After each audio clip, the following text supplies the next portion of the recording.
Hello students, आज का जो वीडियो है वो बीएससी पार्ट थर्ड के लिए। देखिए, पिछले वीडियो में हमने बात की थी सब्स्टिट्यूशन रिएक्शंस की।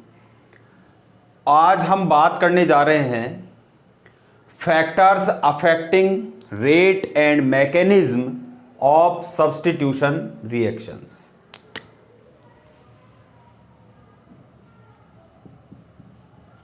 फैक्टर्स अफेक्टिंग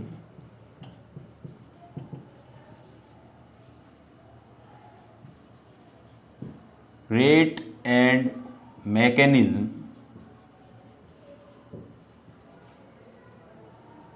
of substitution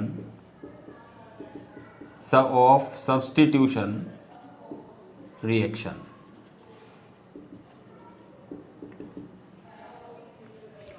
देखिए स्टूडेंट्स, पिछले वीडियो में हमने बात की थी सब्स्टिट्यूशन रिएक्शन में मैकेनिज्म की, और मैंने वहाँ पे आपको बताया था कि दो प्रकार की मैकेनिज्म होती है, एसोसिएटिव मैकेनिज्म और डिसोसिएटिव मैकेनिज्म। अब देखिए, यहाँ हम केवल फैक्टर्स की बात करने जा रहे हैं। यहाँ ऐसे फैक्टर्स जो सब्स्टिट्यूशन रिएक्शन यानी प्रतिस्थापन अभिक्रियाओं की दर और उनकी क्रियाविधि को क्या करती है, प्रभावित करते हैं। इस प्रकार के जो फैक्टर्स होते हैं उनको हमने दो प्रकारों में वर्गीकृत किया हुआ है। वही पहला धातु आयन से संबंधित कारक और लिगैंड से संबंधित कारक। अब देखिए, हम नंबर 1 पर स्टडी करने जा रहे हैं किसकी, जो धातु आयन से संबंधित कारक है उनकी। यानी नंबर 1, फैक्टर्स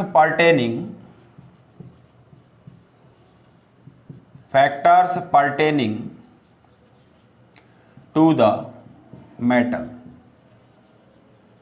यानी धातु आयन से संबंधित या धातु से संबंधित कारक।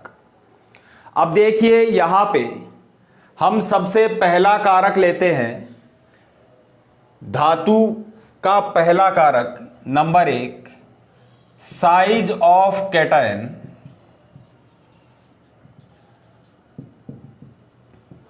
यानी किसी धातु का जो आकार है वो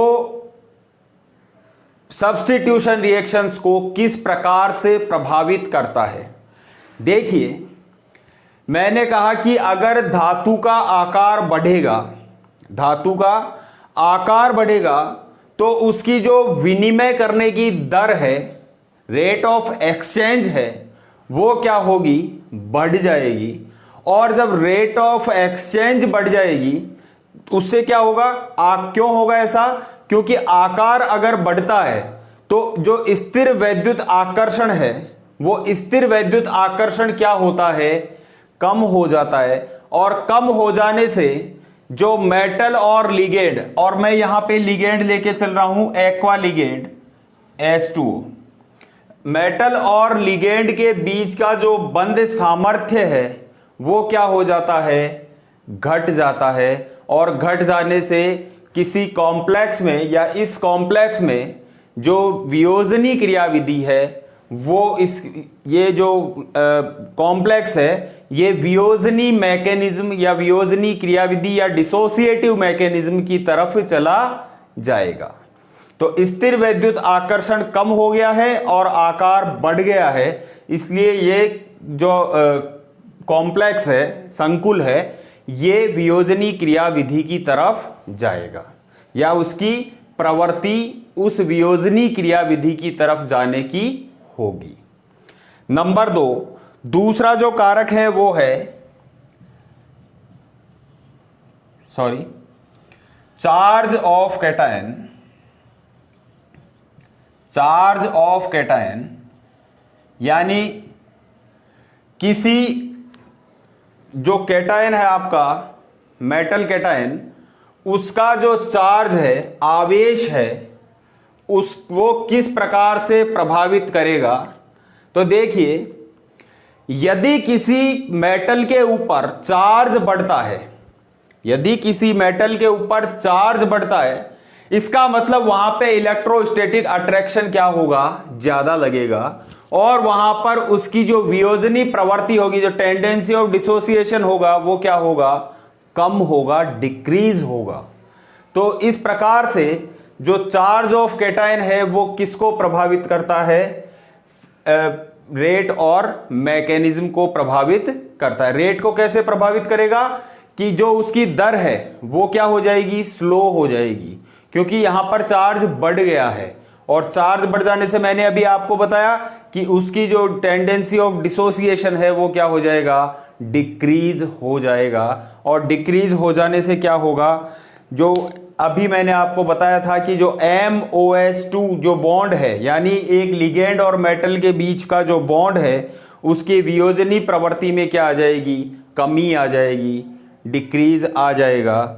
तो हम ये कह सकते हैं सामान्य रूप से कि जो समान आकार के आयनों पर आवेश की दिशा में बंध टूटने की प्रवृत्ति क्या होगी, घटेगी, कम होगी।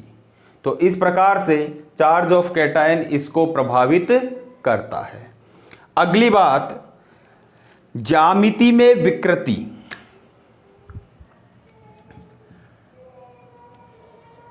डिस्टॉर्शन इन ज्योमेट्री, डिस्टॉर्शन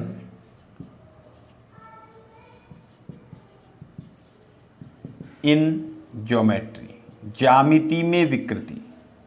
देखिए, ज्यामिति में जो विकृति होती है वो किस प्रकार से प्रभावित करती है।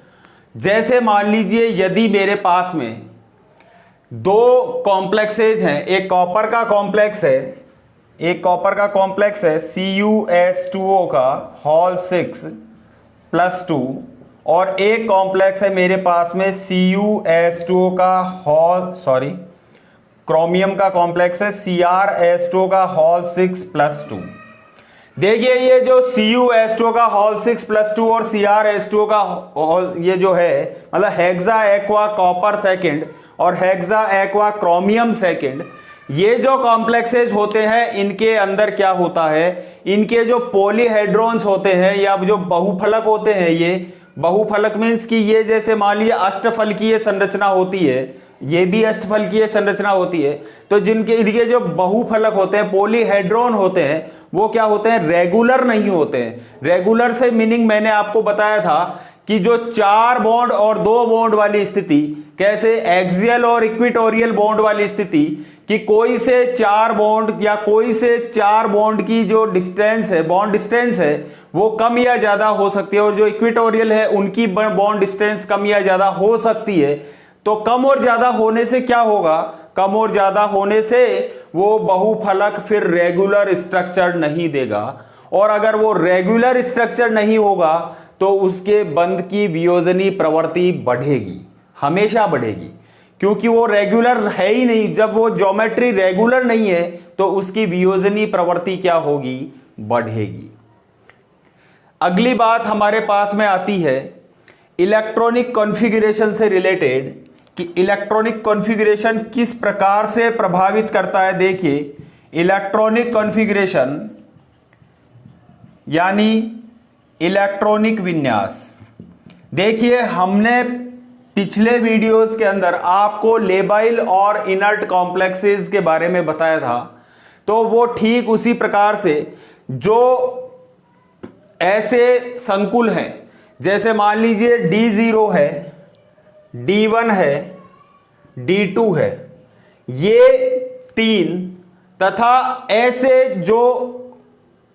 ऐसे संकुल जिनके सभी जो भी बाह्य कक्षक संकुल बनाते, आउटर ऑर्बिटल कॉम्प्लेक्सेस का जो फॉर्मेशन करते हैं, outer orbital complexes,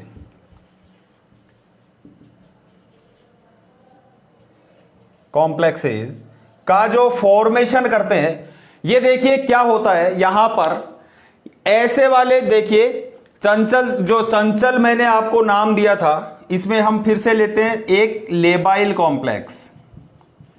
labile complex. तो इस लेबाइल कॉम्प्लेक्स की बात करें, मैंने कहा कि D0, D1, D2 या कोई जो भी outer orbital octahedral outer orbital complexes जो भी बनेगा, वो क्यों बनता है? क्योंकि उनके पास में कम से कम एक वैकेंट d ऑर्बिटल उपस्थित होता है। और एक वैकेंट d ऑर्बिटल उपस्थित होने से क्या होता है कि वो जो आने वाला आगंतुक लिगेंड के जो इलेक्ट्रॉन हैं उनको वो आसानी से क्या कर सकते हैं, गेन करके, और उनके साथ में क्या बना सकते हैं, बॉन्ड बना सकते हैं। और बॉन्ड बनाने से क्या होगा, बॉन्ड बनाने से ये होगा कि उसके बीच में जो एसोसिएटिव जो नेचर है या एसोसिएटिव जो मैकेनिज्म है वो उसकी तरफ ही जाएगा। और उसकी तरफ जाने से क्या होगा कि जो उसकी बॉन्ड बनाने की प्रवृत्ति क्या हो गई है, बढ़ गई है। तो हम ये कह सकते हैं कि उसकी सब्स्टिट्यूशन की दर क्या हो गई है, कम हो गई है। ठीक इसी प्रकार से यदि मैं बात करता हूं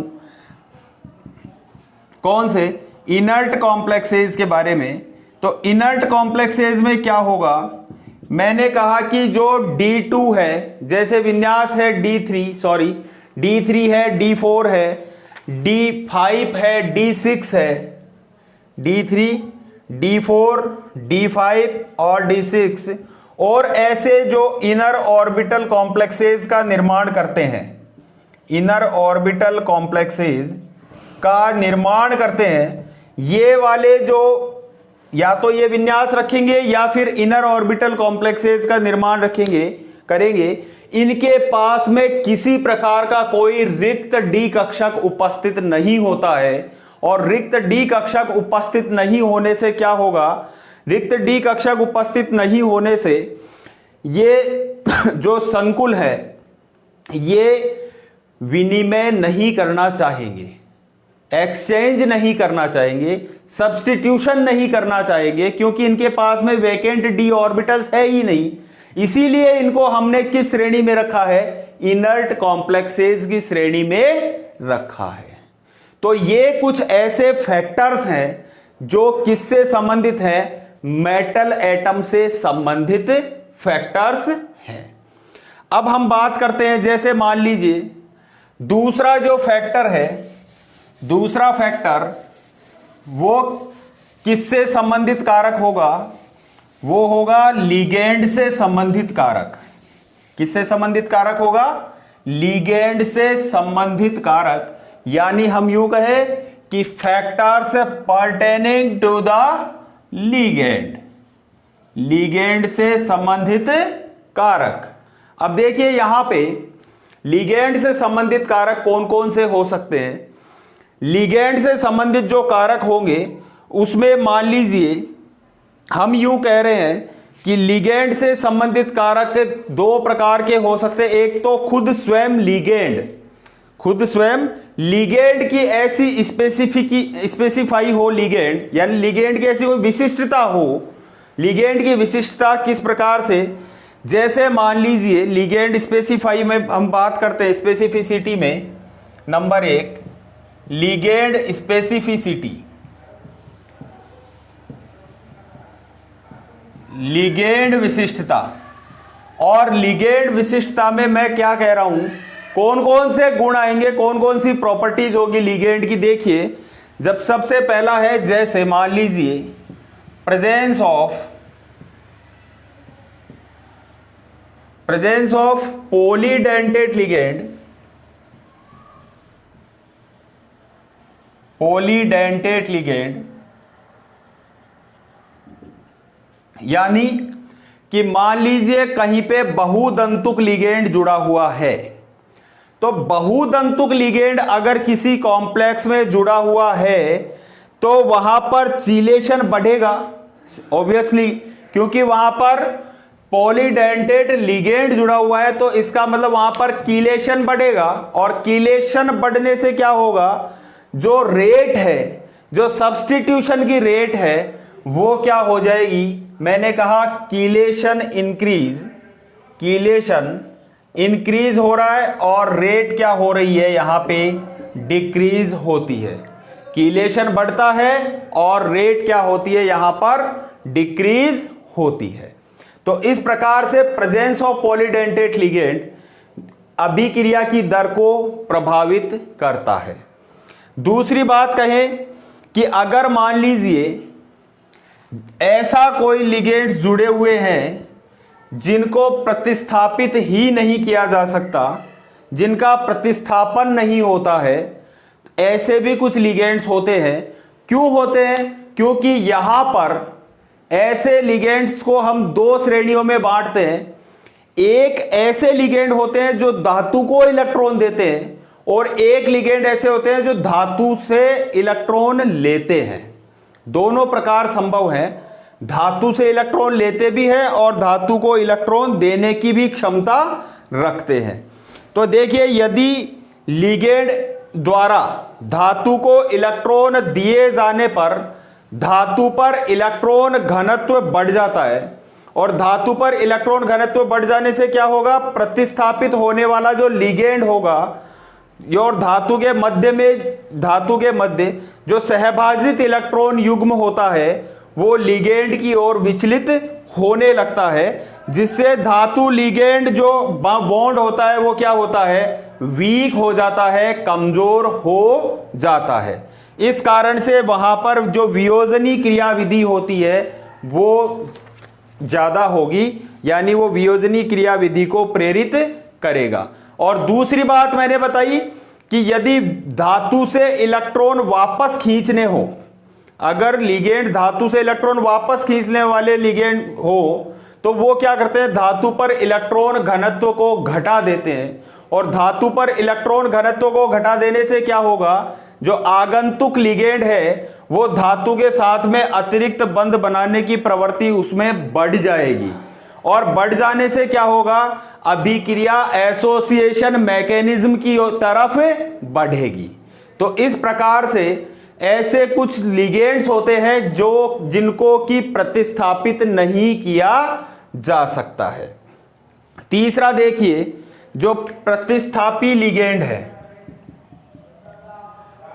सब्स्टिट्यूटेड लिगेंड।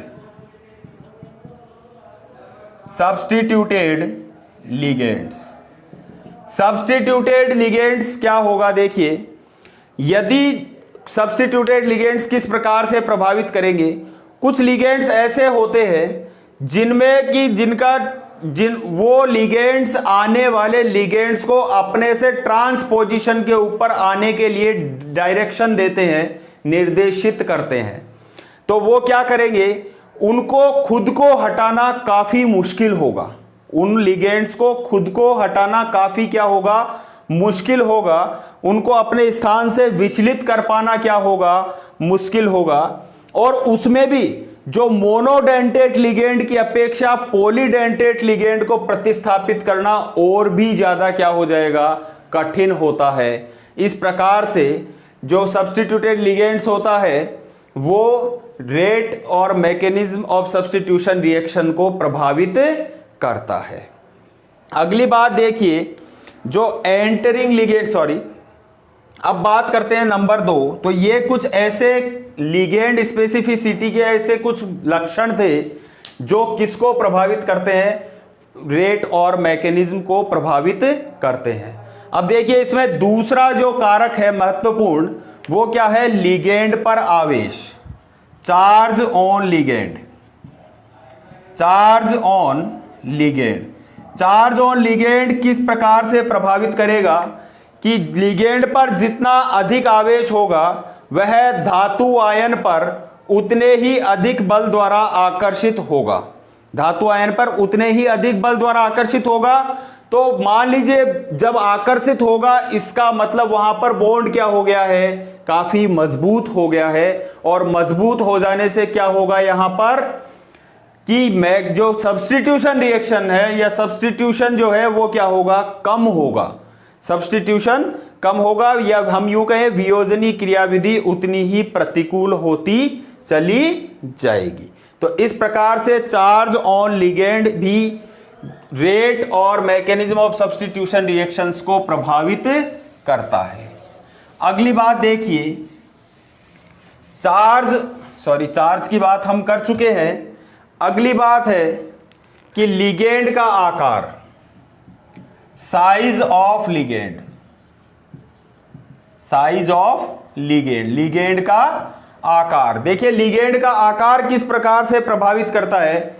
लिगेंड का आकार जितना ज्यादा छोटा होगा उसमें धातु आयन के निकट जाने की प्रवृत्ति उतनी ही अधिक पाई जाएगी, और जब धातु के पास में जाने की प्रवृत्ति अधिक पाई जाएगी तो इसका मतलब वहां पर साहचर्य या एसोसिएटिव मैकेनिज्म की तरफ वो जा रहा है, या साहचर्य क्रियाविधि के वो चीज अनुकूल होती है।